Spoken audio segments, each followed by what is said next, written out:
Ольга Бергольц. Я говорю с тобой под свист снарядов. Я говорю с тобой под свист снарядов, угрюмым заревом озарена.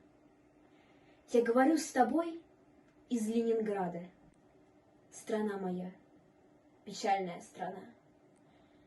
Кронштадтский злой, неукротимый ветер в мое лицо закинутое бьет. В бомбоубежищах уснули дети. Ночная стража встала у ворот. Над Ленинградом смертная угроза.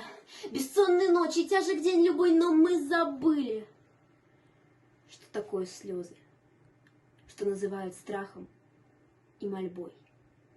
Я говорю, нас, граждан Ленинграда, не поколеблет грохот канонад. И если завтра будут баррикады, мы не покинем наших баррикад.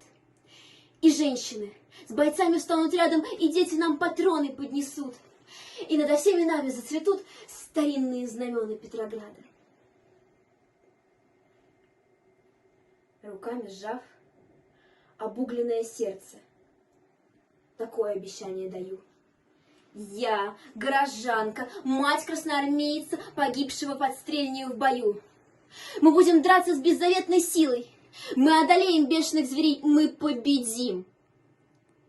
Клянусь тебе, Россия, от имени российских матерей.